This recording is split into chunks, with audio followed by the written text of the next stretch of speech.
Apa yang terjadi ketika kekuatan terbesar di dunia akhirnya mengakui kesalahannya? Bisakah permintaan maaf yang tulus benar-benar menyembuhkan luka yang dalam dan mengubah arah sejarah? Dunia telah menyaksikan bahwa bahkan di tengah kebencian dan peperangan, ada peluang untuk memulai kembali. Namun apakah dunia siap untuk benar-benar berubah? Langit di atas Washington DC tampak biasa. Matahari menyinari halaman Gedung Putih dan suara langkah para staf terdengar ritmis seperti rutinitas biasa pemerintahan. Namun di balik tembok tebal ruang rapat keamanan nasional, sebuah rencana yang penuh bara sedang disusun dengan serius. Di hadapan peta-peta besar dunia dan layar-layar yang menampilkan pergerakan satelit militer, Presiden Amerika Serikat saat itu, Donald Trump, berdiri sambil menatap tajam ke arah perairan Timur Tengah. Negara-negara itu, mereka tidak pernah belajar.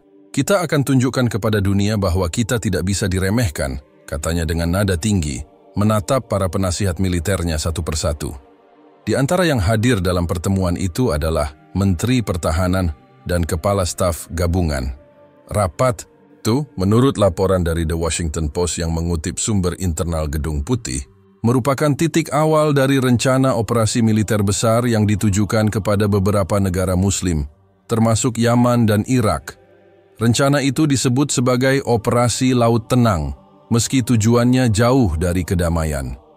Dokumen internal yang bocor ke media menunjukkan bahwa Pentagon telah menyiapkan lebih dari 10.000 tentara, serta belasan kapal induk dan kapal perang untuk menyisir perairan Laut Merah dan Teluk Persia. Kapal-kapal ini akan membawa persenjataan berat, termasuk rudal jarak jauh, drone pengintai, dan pasukan elit yang siap melakukan penyerbuan darat jika diperlukan. Sumber dari CNN menyebut bahwa pengerahan ini dimaksudkan sebagai langkah pencegahan terhadap aktivitas militan di wilayah tersebut. Meskipun tidak ada bukti kuat yang mengaitkan pemerintahan negara-negara tersebut dengan serangan terhadap Amerika. Bahkan sebagian besar pengamat menyebutkan bahwa kondisi politik di Yaman dan Irak saat itu sedang bergerak ke arah stabil setelah bertahun-tahun konflik.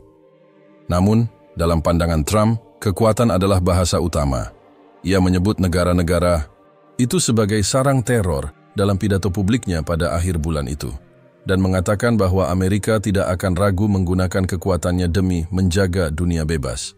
Kata-katanya menimbulkan reaksi keras di banyak belahan dunia. Di Teheran, pemerintah Iran langsung menyampaikan kecaman keras. Sementara itu, dari Baghdad dan Sana'a, para pemimpin lokal menyerukan solidaritas dunia Muslim untuk bersiap menghadapi kemungkinan serangan. Para ulama dan tokoh masyarakat mulai mengadakan pertemuan darurat, bukan hanya di wilayah Timur Tengah, tetapi juga di Indonesia, Turki, Malaysia, dan Pakistan. Gelombang protes terhadap sikap Amerika mulai bermunculan, namun Trump tak gentar. Dalam wawancara dengan Fox News, ia menyatakan bahwa Amerika memiliki hak untuk melindungi kepentingannya dimanapun itu berada. Saat pembawa acara menanyakan kemungkinan pertumpahan darah, ia hanya menjawab ringan, lebih baik mereka yang takut pada kita daripada kita yang takut pada mereka. Sikap itu mengundang banyak pertanyaan, bahkan dari dalam negeri. Beberapa senator dari Partai Demokrat dan bahkan segelintir dari Partai Republik mulai mempertanyakan legitimasi rencana tersebut. Apakah kita akan mengulang kesalahan seperti di Irak dulu? Ujar Senator Bernie Sanders dalam sebuah pidato di Senat. Ini bukan tentang perlindungan, ini tentang provokasi. Namun suara-suara itu tenggelam di tengah sorakan para pendukung Trump yang menganggap ini sebagai bentuk nyata keberanian. Mereka percaya bahwa kekuatan militer Amerika tak tertandingi dan bahwa dunia seharusnya berterima kasih kepada Amerika karena telah menjaga perdamaian. Sementara itu, di pangkalan militer San Diego, salah satu pelabuhan militer terbesar di Amerika, kesibukan luar biasa sedang berlangsung. Suara mesin berat, teriakan komando, dan deru helikopter memenuhi udara. Ribuan tentara dipersiapkan. Kontainer berisi rudal dimasukkan ke kapal. Di dermaga, wajah-wajah muda terlihat tegang. Sebagian dari mereka masih berusia di bawah 25 tahun dan belum pernah melihat medan perang sungguhan. Tapi hari itu, mereka sedang bersiap meninggalkan tanah kelahiran untuk menjalankan perintah dari seorang presiden yang tak mengenal kata mundur. Di sela-sela itu, seorang marinir bernama Ethan berjalan perlahan menuju kapalnya. Ia menatap laut, lepas dan berbisik kepada dirinya sendiri, "Tuhan, apakah ini benar-benar demi perdamaian atau hanya demi ego?" Pertanyaan Ethan hanyalah satu dari jutaan pertanyaan yang bergema dalam diam di hati rakyat Amerika dan dunia. Rencana telah dibuat, armada telah disiapkan, tapi langit tak selalu memihak pada mereka yang merasa paling kuat. Dan saat itu, langit masih tampak tenang. Tapi tak seorang pun tahu bahwa badai sesungguhnya justru sedang bersiap di arah yang berlawanan. Bulan menyembul setengah di langit malam saat suara mesin kapal-kapal raksasa mulai mengguncang perairan Pasifik. Di pangkalan militer San Diego, San Antonio, dan Norfolk, satu persatu kapal induk Amerika Serikat dilepas ke lautan lepas, membawa ribuan tentara, jet tempur, helikopter, hingga perlengkapan rudal kendali jarak jauh. Armada militer itu tidak hanya mencolok dari sisi kekuatan, tetapi juga dari jumlah. Tidak kurang dari 12 kapal tempur utama dan belasan kapal pendukung bergerak ke arah Timur Tengah dalam formasi ofensif. Dunia mencium aroma perang dari arah barat. Sejumlah laporan menyebutkan bahwa target utama mereka adalah wilayah Yaman, yang sejak bertahun-tahun telah berada dalam konflik internal. Namun kali ini, bukan pemberontak yang diincar. Berdasarkan data intelijen yang dibocorkan oleh sumber kepada The Intercept, misi mereka mencakup pengeboman sejumlah titik vital di kawasan sipil yang diklaim digunakan untuk menyembunyikan persenjataan, klaim yang belum diverifikasi oleh badan independen manapun. Tak hanya Yaman, Irak pun masuk dalam daftar sasaran. Menteri Pertahanan Irak, dalam pernyataan resminya yang dikutip oleh Al Jazeera Arabic, menyatakan, "Setiap pelanggaran wilayah udara dan maritim kami oleh kekuatan asing tanpa izin akan kami anggap sebagai deklarasi perang." Ucapan itu disambut dengan ketegangan mendalam dari berbagai pihak, karena untuk pertama kalinya sejak penarikan pasukan Al-Qaeda pada awal dekade sebelumnya, Irak mengisyaratkan kesiapan untuk konfrontasi terbuka. Malam itu, di perairan Teluk Aden dan Teluk Persia, suhu udara lebih hangat dari biasanya. Tapi bukan karena cuaca. Kehadiran kapal perang Al-Qaeda mengubah suasana laut menjadi medan siaga. Beberapa negara di sekitarnya, termasuk Oman, Qatar, dan bahkan Arab Saudi, yang selama ini dikenal dekat dengan Washington, memilih diam atau menghindar memberikan komentar. Mereka tahu, gelombang besar tengah bergerak. Di markas komando angkatan Laut AS, radar terus menampilkan titik-titik bergerak di peta digital.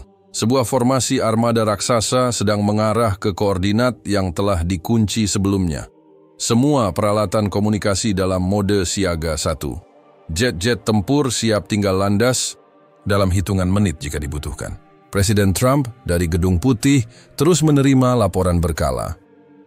Dalam salah satu siaran pers yang dipublikasikan oleh Fox News, Presiden Trump menyatakan bahwa Amerika tidak bisa terus-menerus bersabar terhadap negara-negara yang menjadi tempat berkembangnya terorisme.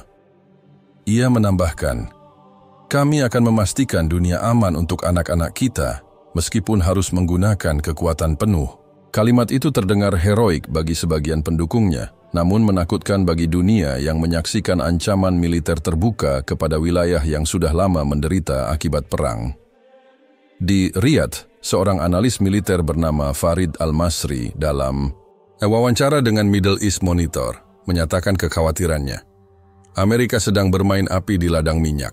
Negara-negara Muslim tidak akan diam jika kota-kota mereka kembali jadi sasaran rudal, apalagi jika itu dilakukan dengan dalih yang tak pernah dibuktikan secara objektif.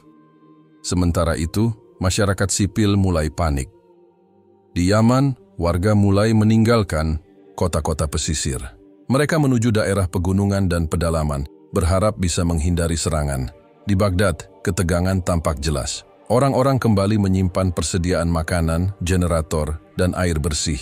Mereka yang pernah mengalami pengeboman pada awal 2000-an tahu betul apa artinya kehadiran armada laut Amerika di kawasan mereka. Namun yang membuat suasana semakin menegangkan adalah ketika laporan intelijen dari dalam Amerika sendiri mulai beredar di kalangan wartawan dan whistleblower. Salah satu laporan menyebutkan bahwa para perwira tinggi militer pun tak sepenuhnya sepakat dengan misi ini. Seorang pensiunan jenderal yang diwawancarai oleh The Guardian menyebutkan bahwa tidak ada urgensi strategis nyata di balik misi ini selain hasrat politik presiden. Ketika media global mulai memberitakan dengan tajuk-tajuk besar seperti Trump pushes world toward brink atau US Armada en route, fear rises in Middle East, dunia mulai sadar. Ini bukan sekadar pamer kekuatan, ini bisa jadi awal dari babak baru ketidakstabilan. Di sisi lain, para pegiat hak asasi manusia mulai angkat suara. Organisasi seperti Human Rights Watch dan Amnesty International mengeluarkan pernyataan bersama yang menyebutkan bahwa potensi korban sipil sangat besar jika penyerangan dilakukan ke area urban seperti Sana'a atau Basra. Mereka meminta PBB segera mengadakan sidang darurat.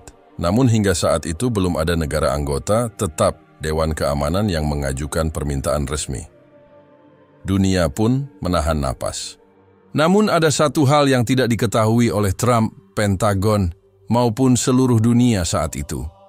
Saat kapal-kapal raksasa itu mengarah ke selatan, dan pasukan elit siap mendarat di titik-titik strategis, sebuah kejadian aneh dan tidak terduga mulai terjadi bukan di perairan Yaman, bukan di Baghdad, tapi di rumah mereka sendiri, di sisi barat Amerika, di pelabuhan yang menjadi titik awal pengiriman kekuatan militer itu, sebuah percikan kecil mulai membesar. Suara logam yang bergesekan, lalu dentuman seperti petir. Kilatan cahaya menyambar malam, dan itu hanya awal dari sebuah malapetaka yang akan mengubah arah cerita dunia. Malam itu seharusnya sunyi. San Diego, pelabuhan militer terbesar di pesisir barat Amerika Serikat, tampak sibuk tapi tenang, seperti malam-malam sebelumnya. Di dermaga, barisan kapal induk berjajar, berdiri angkuh seperti raksasa baja yang siap menelan samudra.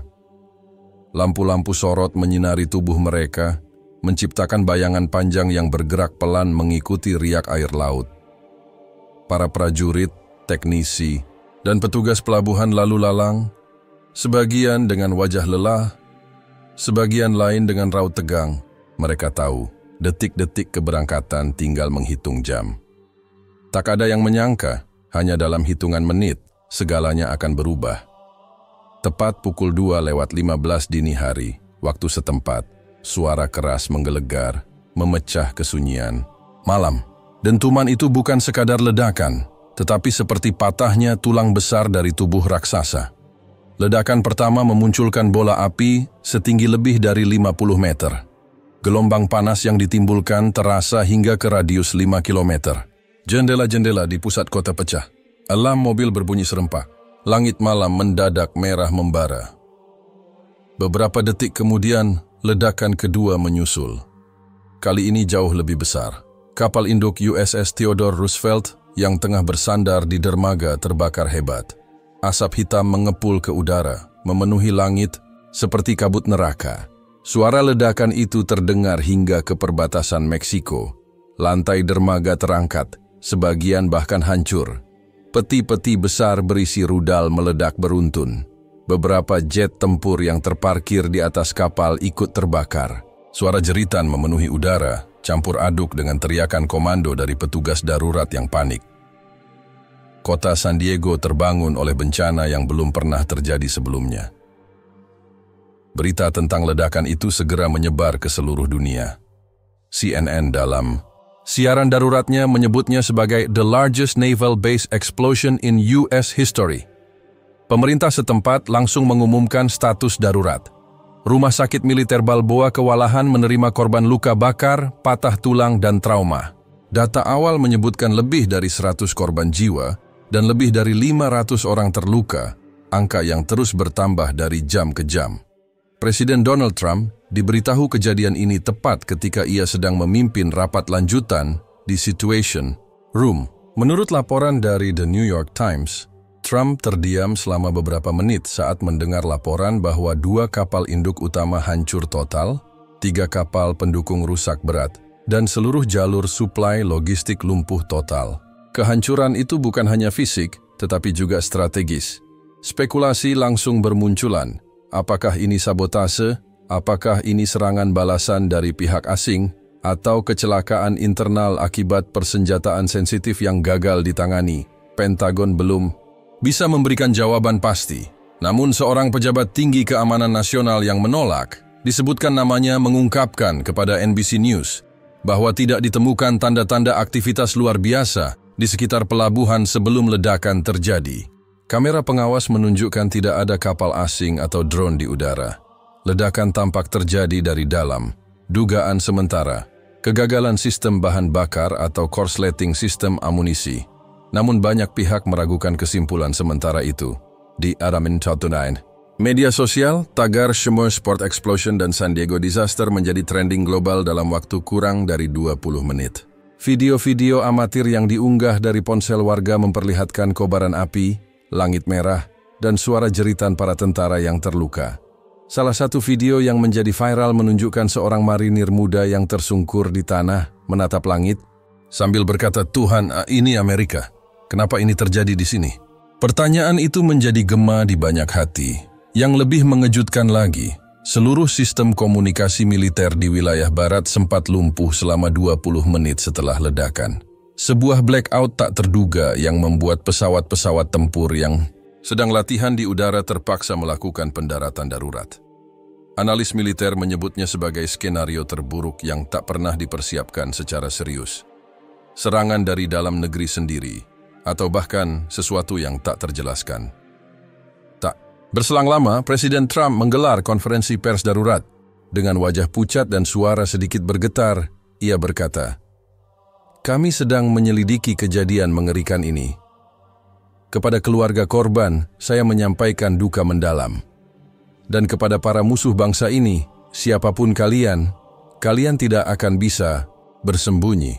Namun di balik layar, ketakutan mulai tumbuh. Operasi militer besar yang dirancang Trump untuk menghantam negara-negara Muslim kini mandek total. Tanpa pelabuhan, tanpa kapal, dan tanpa kepercayaan penuh dari militer sendiri, kekuatan Amerika sedang pincang. Keesokan harinya, koran-koran di seluruh dunia memuat gambar bola api yang menghancurkan pelabuhan militer itu. Judul-judul mencolok, pun muncul, "Tangan Tuhan atau Kesalahan Manusia." Le Monde, Prancis. Tornado api di Amerika. Apa yang dibayar oleh arogansi? Al Jazeera, perang belum dimulai, Amerika sudah terbakar. The Jakarta Times sementara itu di sebuah masjid kecil di Yaman, seorang imam tua sedang mengangkat kedua tangannya ke langit, berdoa dengan lirih, "Ya Allah, lindungi umat. Ini dari kezaliman, lindungi mereka yang tak bersalah. Engkaulah sebaik-baik pelindung." Langit pagi di San Diego masih berwarna kelabu. Asap masih mengepul. Dan dalam diamnya, dunia menyadari satu hal. Tidak semua perang dimenangkan dengan senjata. Kadang, kekuatan terbesar datang dari arah yang tak terlihat. Dari langit, dari bumi, atau dari hati yang teraniaya. Dan ini baru permulaan. Sehari setelah ledakan dahsyat yang menghancurkan pelabuhan militer utama Amerika di San Diego, langit masih kelabu. Asap hitam terus mengepul dari reruntuhan kapal induk dan dermaga yang kini hanya menyisakan sisa-sisa logam yang terbakar. Namun, belum sempat luka bencana itu mengering, bumi Amerika kembali diguncang oleh kekuatan yang jauh lebih mengerikan, bukan oleh manusia, melainkan oleh angin yang menggila. Pagi itu, tak ada yang mengira bahwa badai akan datang. Laporan cuaca dari National Weather Service hanya menyebutkan kemungkinan angin kencang di wilayah tengah. Namun, saat jarum jam mendekati pukul 9 pagi, langit di atas negara bagian Oklahoma mulai berubah drastis. Awan menggulung hitam, menumpuk seperti dinding amarah. Listrik padam di beberapa wilayah. Sinyal komunikasi mulai terganggu. Dan dalam waktu kurang dari 1 jam, sebuah tornado raksasa terbentuk di langit dan menyapu daratan seperti cambuk. Penghancur tornado itu bukan angin biasa. Ia datang dengan kecepatan lebih dari 300 km per jam, memporak-porandakan rumah-rumah, kendaraan, dan bahkan bangunan bertingkat. Wilayah Tulsa dan sekitarnya menjadi sasaran utama. Video yang diunggah oleh penduduk setempat memperlihatkan bagaimana menara gereja runtuh seperti pasir dan sebuah sekolah dasar terbelah dua dalam sekejap. Orang-orang berlarian mencari perlindungan, namun angin tak memberi waktu untuk berpikir. Ia menghantam dengan membabi buta. Dalam waktu kurang dari 4 jam, Tornado itu berpindah lintas negara bagian dari Oklahoma ke Kansas, lalu menyusup hingga pinggiran Missouri. Pemerintah menetapkan status bencana nasional. Lebih dari 800 orang dilaporkan terluka. Ratusan lainnya hilang, tertimbun reruntuhan, atau terbawa arus angin. Rumah sakit darurat dibuka di lapangan terbuka karena bangunan fasilitas kesehatan pun banyak yang hancur. Palang Merah Amerika menggambarkannya sebagai salah satu bencana tornado paling destruktif dalam sejarah modern negeri itu. Namun ada satu hal yang membuat bencana ini terasa lebih menyesakkan, waktunya. Hanya 24 jam setelah pelabuhan, militer terbesar hancur. Apakah ini kebetulan?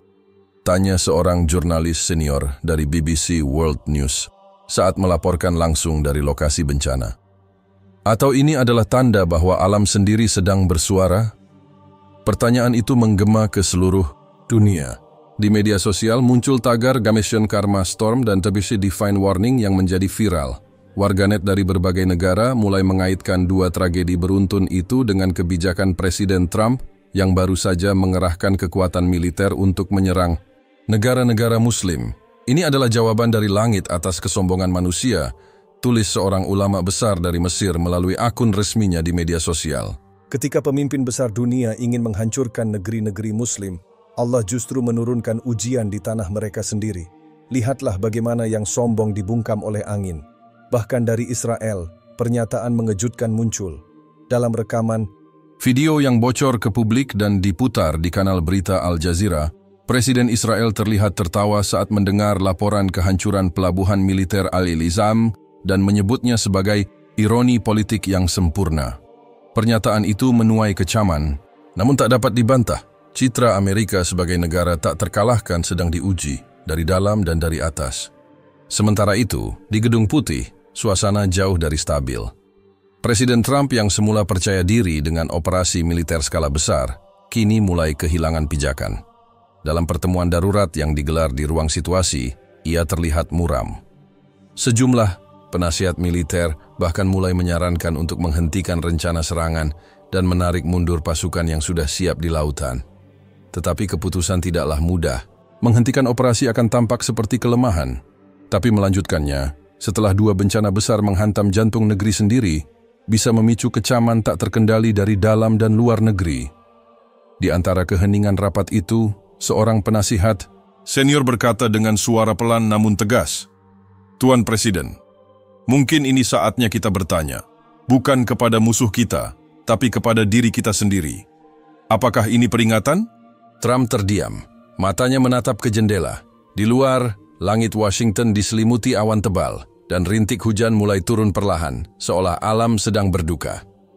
Sore itu, seorang anak kecil di Kansas ditemukan selamat setelah terperangkap 3 jam di bawah reruntuhan rumahnya. Ketika ditanya oleh wartawan bagaimana ia bisa bertahan, bocah itu menjawab pelan, "Aku terus berdoa, dan aku merasa Tuhan memelukku." Kisah anak itu menjadi simbol harapan di tengah kehancuran. Namun juga menjadi pengingat bahwa kekuatan sejati bukan berasal dari senjata, kapal, atau jet tempur, melainkan dari jiwa-jiwa yang tahu bahwa hidup bukan tentang menaklukkan, melainkan tentang mengasihi. Langit malam di Amerika kembali hitam. Tapi kali ini bukan hanya karena awan, melainkan karena hati bangsa yang mulai dipenuhi keraguan dan ketakutan. Perang belum terjadi, tapi tanah Amerika sudah dibakar. Dan angin yang tak berpihak pada siapapun telah menyampaikan pesannya dengan sempurna. Dunia menonton. Dari layar kaca, ponsel pintar, dan media sosial yang tak pernah tidur, seluruh mata menatap Amerika dengan perasaan campur aduk antara iba, heran, dan marah. Dua bencana besar datang berurutan. Pelabuhan militer terbesar di San Diego hancur oleh ledakan misterius, lalu tornado dahsyat menyapu beberapa negara bagian hingga menyebabkan kerusakan terparah dalam sejarah badai musim semi.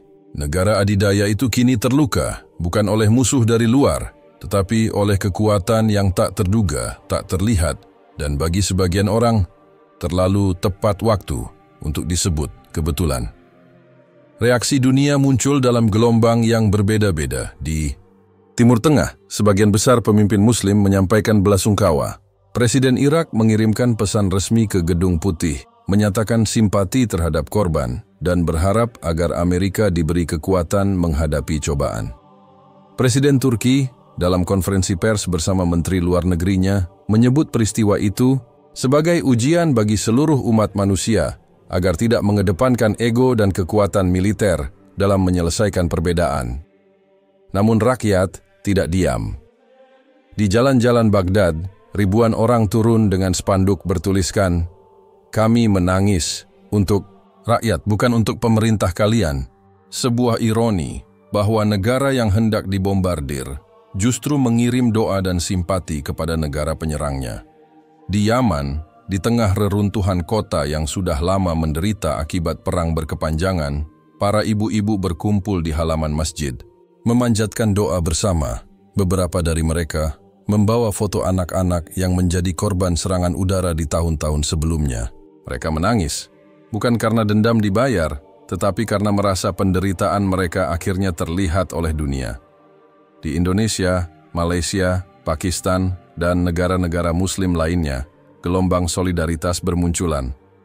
Bukan dalam bentuk perayaan, tetapi dalam bentuk pengingat bahwa kekerasan tak pernah membawa keadilan. Para tokoh agama mengimbau umat untuk tetap tenang, tidak membalas caci maki dengan ejekan, dan mendoakan agar bangsa manapun tidak mengalami penderitaan yang sama. Namun, tidak semua dunia menangis. Di Yerusalem, kamera televisi menangkap momen kontroversial. Presiden Israel tertawa ringan dalam sebuah forum tertutup saat seorang pejabatnya membacakan laporan tentang kehancuran pelabuhan San Diego. Video itu bocor ke publik dan segera menjadi viral. Reaksi dunia pun mengecam. Banyak yang menyebutnya tidak berperi kemanusiaan. Namun ada juga yang menafsirkan tawa itu sebagai bentuk sinisme terhadap Amerika. Sekutu terdekat yang selama ini selalu menjadi pelindung, namun kini terlihat rapuh. Gedung Putih merespons tawa itu dengan dingin. Juru bicara presiden hanya mengatakan, "Kami tidak mengomentari video yang tidak memiliki konteks." Namun publik terlanjur melihat. Dunia terlanjur menilai. Dalam siaran eksklusif oleh Al Jazeera, seorang analis politik asal Inggris, Profesor Richard Alcott, mengatakan, yang sedang terjadi bukan sekadar krisis militer. Senikah adalah benturan antara moralitas dan keangkuhan. Dunia melihat bagaimana negara terkuat pun bisa ditundukkan, bukan oleh senjata lawan, tapi oleh kesalahan perhitungan dan mungkin sesuatu yang lebih besar dari semua itu. Media-media besar di dunia pun memberikan perhatian besar. The Guardian menulis tajuk utama, "Badai di Amerika, keheningan di Timur Tengah, dunia telah berubah." Le Monde dari Prancis mengulas, "L'Empire fragile, kekaisaran yang retak." Sementara Der Spiegel dari Jerman bertanya lewat editorialnya, "Berapa lama dunia harus percaya bahwa perang adalah jawaban?" Di Amerika sendiri, masyarakat mulai berbicara lebih terbuka. Protes terjadi di berbagai kota, bukan hanya untuk menentang rencana perang, tetapi juga mempertanyakan mengapa pemerintah terus mengutamakan kekuatan militer, sementara warganya sendiri sedang berjuang bertahan hidup di tengah reruntuhan dan badai. Di Washington DC, ribuan orang menggelar doa bersama lintas agama di Taman Nasional, menyerukan perdamaian global. Mereka menyalakan lilin dan membawa poster bertuliskan, "Perdamaian untuk semua anak Tuhan." Namun di balik semua itu, tekanan terhadap Presiden Trump semakin besar. Sekutu-sekutunya mulai mengambil jarak. Beberapa senator dari partainya sendiri menyatakan bahwa sudah saatnya mengkaji ulang kebijakan luar negeri yang agresif. Menteri Pertahanan menyampaikan pengunduran diri secara diam-diam. Ia disebut tak sepakat melanjutkan operasi militer yang kini kehilangan tujuan dan moral pembenaran. Trump sendiri, yang selama ini selalu muncul penuh percaya diri dalam setiap konferensi pers, kini tampak lebih pendiam. Ia tak lagi membicarakan keunggulan Amerika atau kemenangan total atas terorisme. Dalam satu pidato singkat di halaman Gedung Putih dengan nada berat, ia berkata, "Saya tahu banyak dari kalian mempertanyakan rencana ini. Saya tahu banyak dari kalian terluka, kehilangan dan marah. Percayalah, saya juga merasakannya." Pidato itu pendek, tidak ada permintaan maaf, tidak ada pengakuan kesalahan. Tapi publik tahu, angin sudah berubah arah, dan presiden mereka mulai kehilangan kekuatan yang dulu ia pegang erat, dukungan. Di salah satu sudut New York, seorang ibu Muslim Amerika berdiri sambil membagikan makanan gratis kepada para korban tornado. Ia mengenakan jilbab biru muda dan senyum sabar.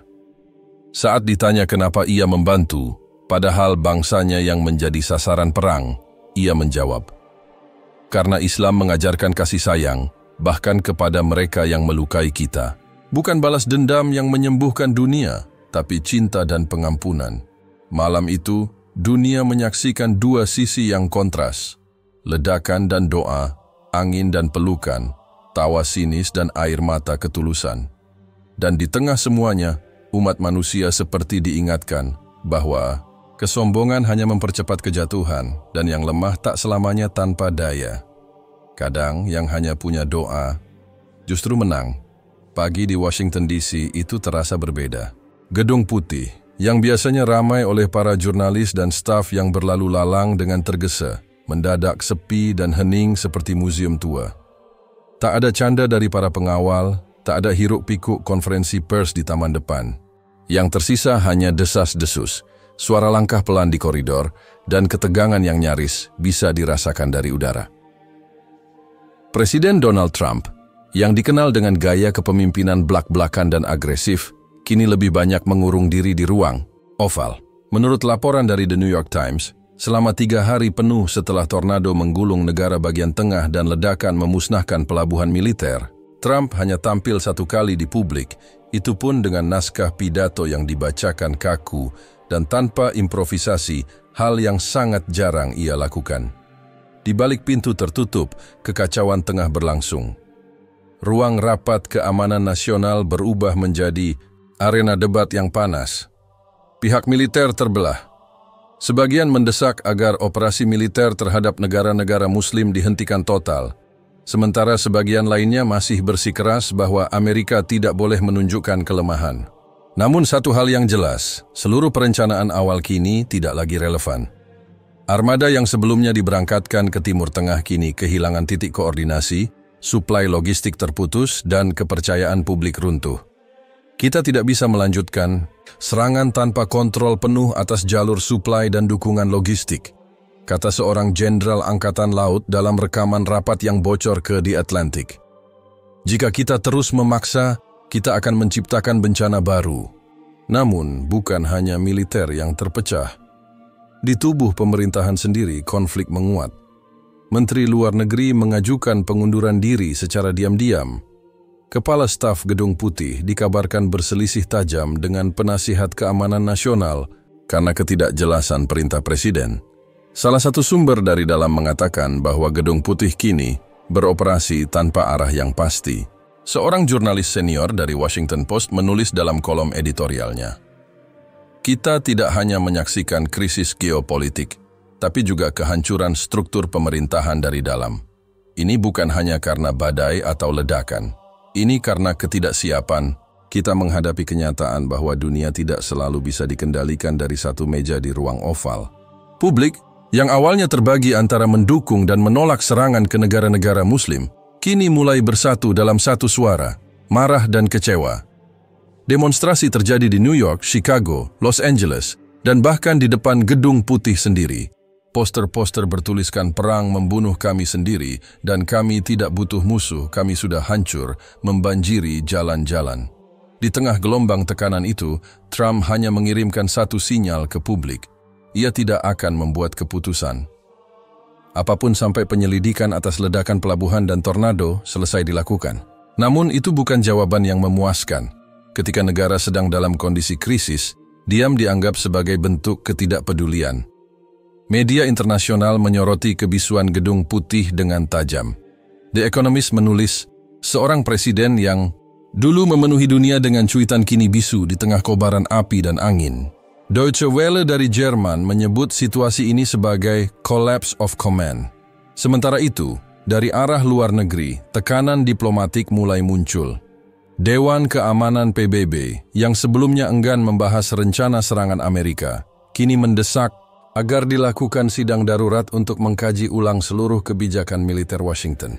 Sekjen PBB, dalam pernyataan resminya, mengatakan, "Sudah saatnya kita mengingatkan semua bangsa bahwa kekuatan bukan untuk menaklukkan, tetapi untuk melindungi. Dunia telah cukup menderita. Situasi ini membuat Trump terpojok. Di dalam negeri, ia kehilangan kredibilitas. Di luar negeri, ia kehilangan legitimasi. Dan di militer, ia kehilangan kendali. Salah satu sumber di Departemen Pertahanan mengungkapkan bahwa ada kekhawatiran serius bahwa beberapa unit militer di luar negeri tidak lagi yakin untuk mengeksekusi perintah dari atas. Beberapa komandan bahkan disebut mengalihkan perintah ke saluran komunikasi sipil untuk menghindari kemungkinan disalahgunakan sebagai alat politik. Di tengah situasi itu, seorang tokoh tak terduga muncul ke publik, mantan Presiden Barack Obama. Dalam pidato yang disampaikan di Universitas Chicago, Obama tidak menyebut nama penggantinya secara langsung, tapi kata-katanya cukup jelas. Kepemimpinan bukan tentang menunjukkan kekuatan dengan senjata. Kepemimpinan sejati adalah ketika kita bisa menghindari kekerasan, bahkan saat kita memiliki kekuatan penuh untuk melakukannya. Pidato itu disambut hangat oleh publik. Banyak yang menganggapnya sebagai sindiran tajam namun elegan terhadap pemerintahan saat ini. Beberapa bahkan mulai menyerukan agar Trump meletakkan jabatan atau setidaknya menyerahkan kendali keamanan nasional ke Kongres. Namun, seperti yang diketahui banyak orang, Donald Trump bukanlah tipe pemimpin yang mundur karena tekanan. Di pagi yang temendung itu, ia kembali duduk di kursi ruang oval, memandangi jendela yang mengarah ke Taman Selatan. Seorang ajudan masuk pelan dan menyodorkan laporan harian. Trump tidak membukanya. Ia hanya berkata lirih, hampir seperti berbicara kepada dirinya sendiri. Mereka semua ingin saya jatuh, tapi ini belum berakhir. Dan memang belum, tapi dunia sudah berubah. Amerika sudah berubah. Dan untuk pertama kalinya dalam sejarah modernnya, Gedung Putih tak lagi menjadi simbol kekuatan, melainkan simbol kebingungan. Diamnya Gedung Putih lebih lantang dari teriakan perang. Langit malam di Timur Tengah tampak tenang. Tak ada suara pesawat tempur, tak ada ledakan, dan tak ada rudal yang melintas. Namun di bumi, suara lain menggema, lebih dalam, lebih tajam, dan jauh lebih menggetarkan. Suara tangis, lantunan doa, dan bisikan harapan yang naik bersamaan dari jutaan umat muslim di berbagai penjuru dunia. Dari masjid-masjid kecil di lembah Yaman, dari kamp pengungsi di Irak, dari surau di pedalaman Indonesia, hingga dari komunitas muslim kecil di jantung Eropa dan Amerika, semua bersatu dalam satu permintaan kepada Yang Maha Kuasa. Keadilan, keselamatan, dan hancurnya kezaliman. Pada malam ke-7 setelah ledakan pelabuhan militer Amerika dan badai tornado yang menggulung kota-kota di tengah negeri itu, umat muslim di seluruh dunia menggelar doa berjamaah serentak.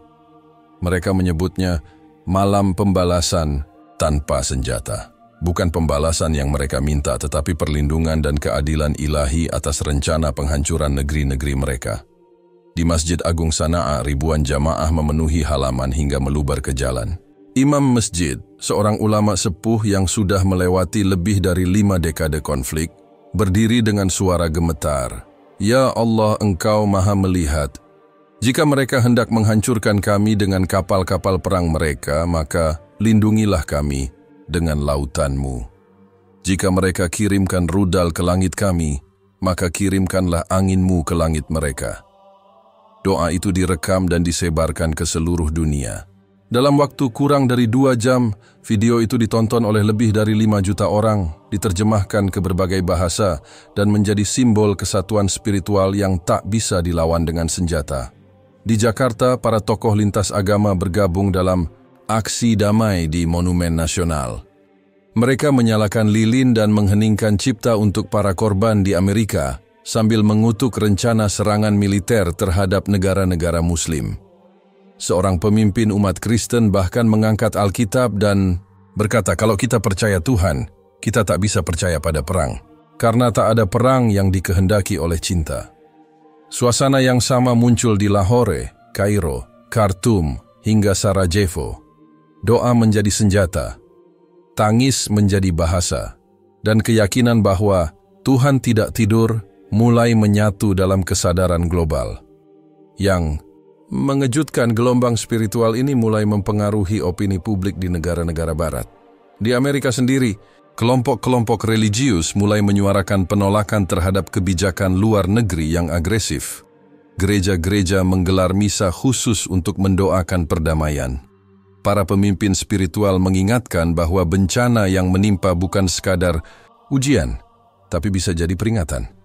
Salah satu pastor dari Minnesota berkata dalam khotbahnya, "Jika kita mengangkat senjata kepada orang tak bersalah, jangan kaget jika langit mengangkat angin kepada kita." Sebuah artikel dari The Atlantic menuliskan dengan tajam, Amerika sedang dipaksa untuk berhenti, bukan oleh musuh tetapi oleh kekuatan yang jauh lebih besar. Bukan karena mereka kalah perang, tetapi karena mereka lupa bahwa di atas semua kekuasaan ada hukum moral yang tak bisa dibohongi. Kekuatan doa ini bahkan sampai ke Gedung Putih. Dalam laporan intelijen internal yang bocor ke media, disebutkan bahwa adanya resonansi moral dan spiritual dari dunia Islam yang memicu tekanan global. Beberapa penasihat presiden mulai menyarankan untuk membuka jalur diplomasi dengan negara-negara Muslim, bukan karena takut, tetapi karena masyarakat dunia sudah tak lagi menerima narasi perang. Dalam suasana yang kian sunyi itu, Presiden Trump akhirnya duduk sendiri di ruang oval, menonton cuplikan dari berbagai negara. Anak-anak berdoa sambil menatap langit, para wanita berkerudung menyeka air mata, dan umat dari berbagai agama saling bergandengan tangan meminta dunia untuk diselamatkan dari amarah kekuasaan. Untuk pertama kalinya, ia tak berkata apa-apa, tak ada cuitan, tak ada pidato, hanya hening. Di luar, langit malam masih mendung, tapi di satu titik, awan perlahan membuka dan rembulan menampakkan sinarnya. Sebuah pertanda kecil yang tak bisa dijelaskan oleh ilmu cuaca atau satelit militer. Dan saat itulah seseorang mengetuk pintu ruang presiden. Ajudan pribadi membawa secarik kertas. Isinya, permintaan resmi dari Perserikatan Bangsa-Bangsa agar Amerika Serikat menandatangani perjanjian gencatan senjata global dan menghentikan seluruh rencana militer ofensif. Trump menatap surat itu lama. Akhirnya ia berkata pelan, "Hubungi mereka. Katakan, saya ingin bicara." Bukan karena ia kalah, bukan karena ia takut, tapi karena pada akhirnya suara doa lebih nyaring dari teriakan perang. Dan angin yang mengguncang negerinya ternyata tak pernah bisa dilawan dengan rudal. 3 pekan telah berlalu sejak dentuman pertama mengguncang pelabuhan San Diego dan angin ganas mengoyak jantung Amerika.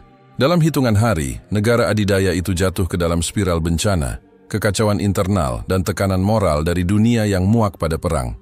Tapi di tengah kekacauan itu, satu pertanyaan terus bergema dari timur hingga barat. Akankah Trump berbicara dan akhirnya ia melakukannya? Tanggal itu tak akan mudah dilupakan. Pada malam keempat Ramadan, bulan suci umat Muslim, saat jutaan orang sedang berbuka puasa, berita mendadak tersebar. Gedung Putih akan menggelar pidato resmi Presiden. Trump disiarkan langsung ke seluruh dunia. Tak ada bocoran isi pidato, tak ada briefing dari juru bicara. Hanya satu informasi, Presiden ingin bicara langsung kepada umat Islam. Studio darurat di dalam Gedung Putih disiapkan dalam waktu singkat. Di belakangnya hanya ada bendera Amerika dan PBB, tanpa latar dramatis, tanpa simbol militer. Kamera menyala. Siaran dimulai. Trump tampak berbeda malam itu. Wajahnya tidak semerah biasanya. Matanya sembab entah karena lelah atau karena sesuatu yang lebih dalam. Ia mengenakan setelan gelap tanpa dasi. Tangannya menggenggam podium, dan untuk pertama kalinya, ia berbicara tanpa naskah. Kepada dunia Muslim, katanya, suaranya sedikit bergetar, dan kepada semua orang yang merasa takut, marah, dan tersakiti oleh rencana dan pernyataan saya selama beberapa minggu terakhir. Ia terdiam sejenak. Kamera menangkap gerakan napasnya. Yang berat, saya minta maaf. Kata itu terucap perlahan, tapi menggetarkan. Saya tidak menyadari seberapa dalam luka yang saya timbulkan hanya dengan niat untuk menunjukkan kekuatan.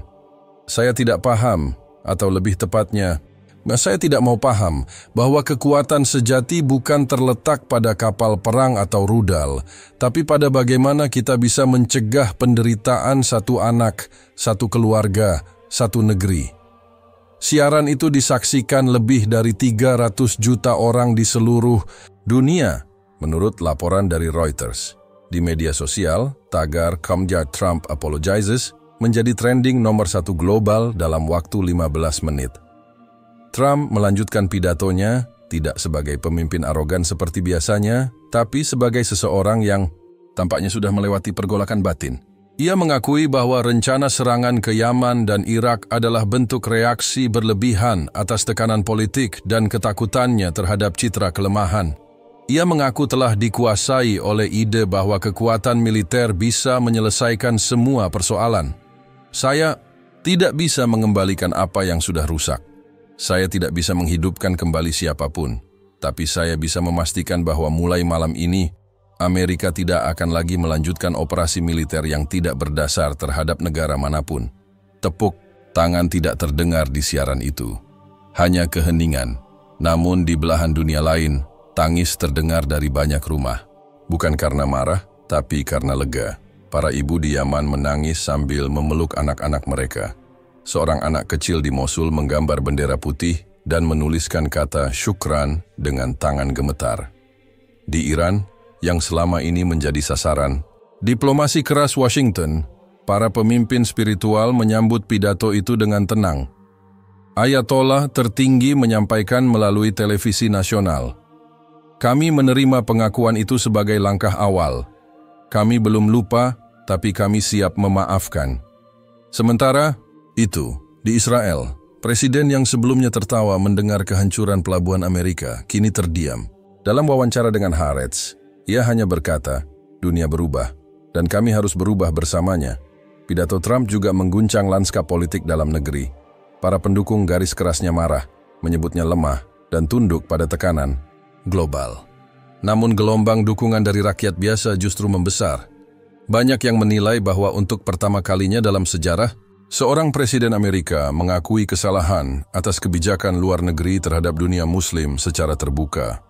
Mantan Presiden Jimmy Carter dalam wawancaranya dengan PBS berkata, "Saya tidak pernah menyangka akan mendengar permintaan maaf seperti itu dari Gedung Putih, tapi saya percaya ini awal yang baik." Sebagai tindak lanjut, Trump mengumumkan pembentukan Komisi Kemanusiaan Internasional untuk Rekonsiliasi Dunia Islam, beranggotakan tokoh lintas agama dan kemanusiaan dari berbagai negara. Ia juga mengundang perwakilan dari Yaman, Irak, Palestina, dan Afghanistan untuk datang ke Washington dalam forum dialog global, bukan sebagai negara konflik, tapi sebagai mitra. Namun meski permintaan maaf itu mengguncang dunia, tidak semua luka bisa sembuh hanya dengan kata-kata. Banyak yang masih curiga, banyak yang belum bisa percaya. Tapi satu hal pasti, pintu yang tertutup selama puluhan tahun kini terbuka sedikit. Dan kadang, cukup satu celah untuk cahaya masuk dan mengubah segalanya. Malam itu, Trump meninggalkan podium tanpa senyum. Ia tidak melambaikan tangan, ia hanya menunduk, lalu berjalan keluar layar. Dan dunia, untuk pertama kalinya sejak konflik panjang itu dimulai, diam dalam ketenangan yang baru. Setelah badai berlalu, tanah menyimpan aroma yang tak bisa dibohongi. Aroma basah, tenang, dan penuh janji. Begitu pula dengan dunia setelah pidato Presiden Donald Trump yang mengguncang. Satu kalimat maaf telah meluruhkan sebagian besar ketegangan global, tapi juga menimbulkan pertanyaan besar. Kemana langkah umat manusia akan diarahkan setelah ini? Tak ada ledakan, tak ada perintah tembak. Armada Laut Amerika yang sebelumnya melaju menuju perairan Timur Tengah, kini diperintahkan berputar balik. Kapal-kapal perang raksasa itu diam, seperti kehilangan makna. Sementara itu, para tentara yang bersiap berangkat diberi cuti pulang. Seorang marinir yang diwawancarai oleh The New Yorker berkata dengan mata berkaca, "Saya tak pernah tahu apa yang sebenarnya saya bela. Tapi malam itu, saya rasa saya akhirnya paham bahwa pulang adalah pilihan yang lebih gagah." Di kota-kota yang sebelumnya menjadi target serangan, suasana berubah drastis. Di Sanaa, warga Yaman menggelar festival kecil-kecilan di tengah puing kota. Anak-anak mewarnai dinding-dinding masjid dengan tulisan damai dan gambar pelangi. Seseorang menulis besar-besar, "Kami masih di sini, kami masih manusia." seakan ingin menunjukkan pada dunia bahwa meski telah lama diabaikan, mereka tidak pernah menyerah menjadi utuh kembali. Di Irak, warga berkumpul di tepi sungai Tigris. Mereka menyalakan lentera dan membiarkannya mengapung di permukaan air sambil memanjatkan doa. Seorang ibu membawa potret suaminya yang meninggal akibat serangan udara 10 tahun lalu. Saat ditanya wartawan mengapa ia datang, ia menjawab lembut, "Karena mungkin ini pertama kalinya ada yang mendengar tangisan kami, bukan sebagai musuh, tapi sebagai sesama." Di dalam negeri Amerika sendiri, suasana ikut berubah. Ketegangan antara pendukung perang dan pendukung damai mulai mencair. Banyak tokoh agama dari komunitas Kristen, Yahudi, dan Islam menggelar pertemuan lintas keyakinan. Mereka berbicara tentang luka, tentang tanggung jawab, dan tentang harapan yang kini terasa sedikit lebih nyata. Sebuah sekolah di Minneapolis mengganti kurikulum sejarahnya. Mereka memasukkan bab baru tentang konflik global dan nilai kemanusiaan dengan pidato Trump sebagai bahan studi moral. Seorang guru menulis di papan tulis, "Kita semua pernah salah. Yang penting, kita mau belajar dari kesalahan itu." Sementara itu, Komisi Kemanusiaan Internasional yang dibentuk segera setelah pidato mulai bekerja nyata. Dalam waktu 2 minggu, perwakilan dari 15 negara duduk bersama di Jenewa. Tak hanya pemimpin politik, tapi juga ulama, aktivis, perdamaian, penyintas perang, hingga jurnalis yang pernah berada di garis depan. Mereka berbicara bukan dalam bahasa diplomasi yang kaku, tetapi dalam bahasa manusia, bahasa kehilangan, harapan, dan tanggung jawab bersama. Media global memuji inisiatif ini sebagai konferensi paling manusiawi dalam sejarah modern. Salah satu moderator, seorang penyintas perang asal Suriah, membuka forum dengan kalimat yang membuat semua hadirin menunduk. "Aku tidak tahu siapa yang lebih bersalah, yang menjatuhkan bom atau yang diam saat bom itu jatuh." Dunia mendengarkan, dunia menanggapi.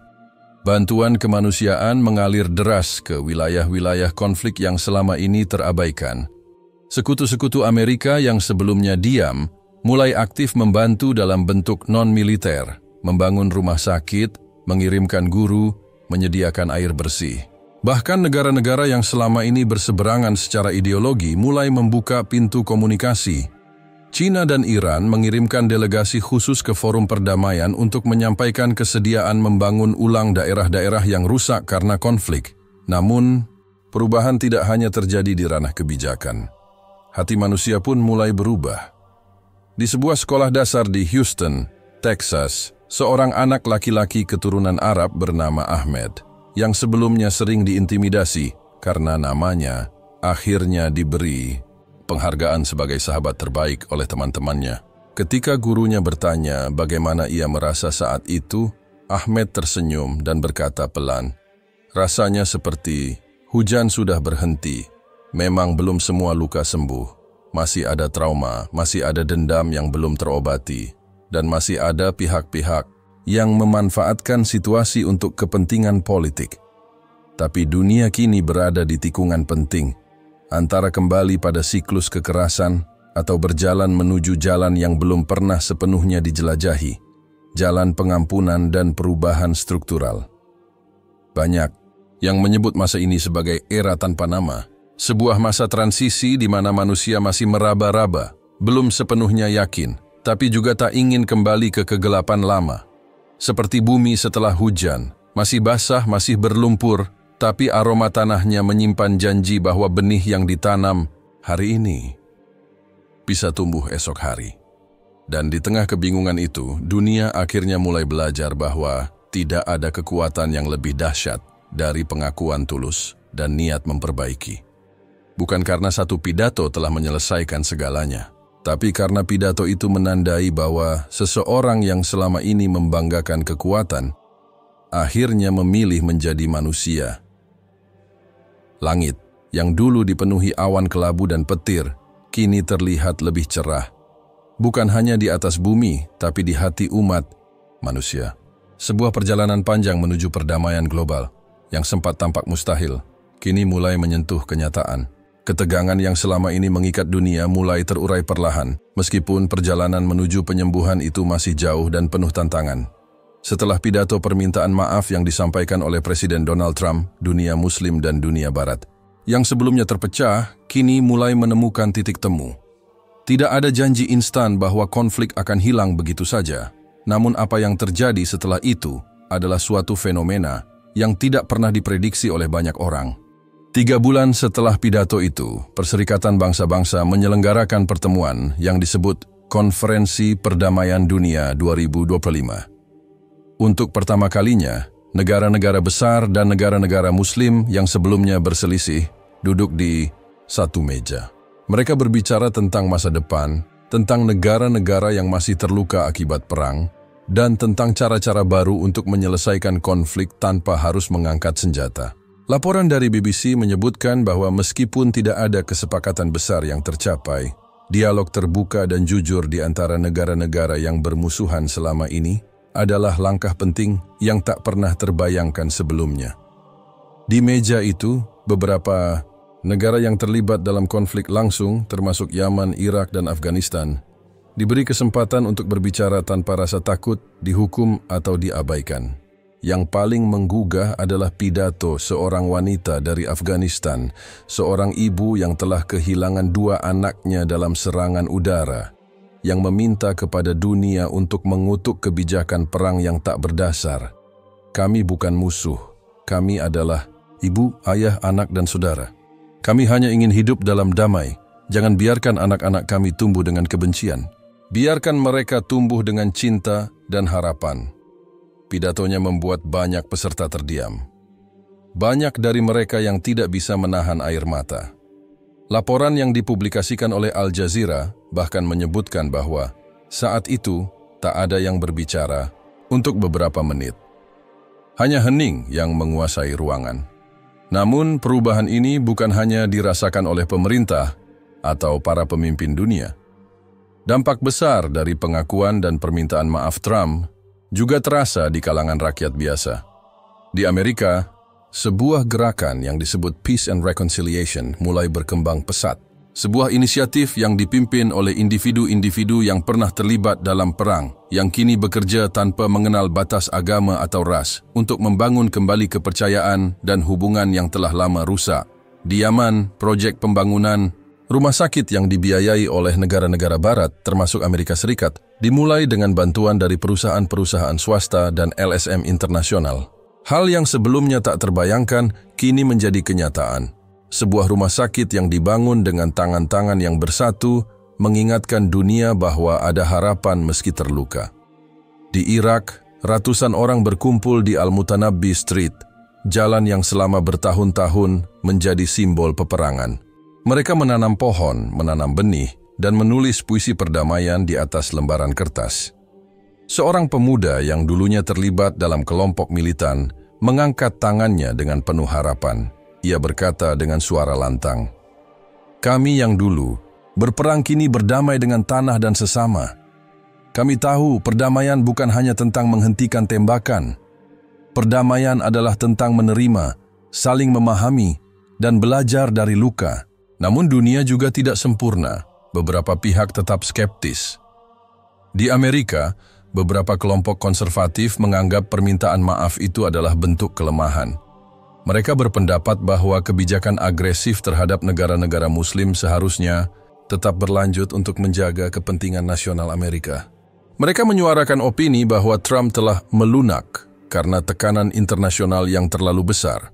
Tapi meski ada kekhawatiran dan kritik, suara-suara damai semakin keras terdengar. Di luar sana, rakyat dunia, baik dari dunia Muslim, Barat, maupun negara-negara lainnya, mulai merasa bahwa mungkin justru inilah saatnya untuk menatap masa depan tanpa belenggu masa lalu. Di jalan-jalan New York, London, Paris, dan Riyadh, ribuan orang dari berbagai ras dan agama berkumpul dalam protes damai yang menuntut agar kebijakan luar negeri yang lebih manusiawi diterapkan. Dalam protes tersebut, mereka membawa spanduk dengan tulisan sederhana, "Perdamaian dimulai dari kita." Langit yang semula dipenuhi oleh asap dan awan gelap, kini perlahan menunjukkan sinar matahari yang lebih hangat. Dunia yang terbelah ini mulai menemukan celah untuk bersatu, untuk merajut kembali hubungan yang telah rusak. Orang-orang yang dulu melihat musuh di setiap sudut jalan, kini mulai melihat sesama manusia di sana.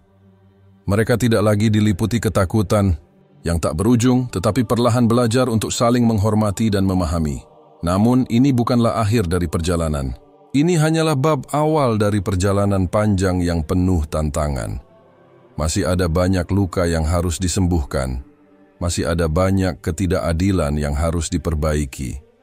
Tapi satu hal yang pasti, dunia yang dulu hanya dikenal dengan peperangan, kini mulai mengukir jejak-jejak perdamaian yang nyata. Dan mungkin justru langit yang baru ini, langit yang lebih cerah dan penuh harapan, adalah milik kita semua. Dunia ini, seperti halnya langit, masih membutuhkan waktu untuk sembuh. Tetapi, setiap langkah kecil menuju pemulihan adalah harapan baru bagi umat manusia, dimanapun mereka berada.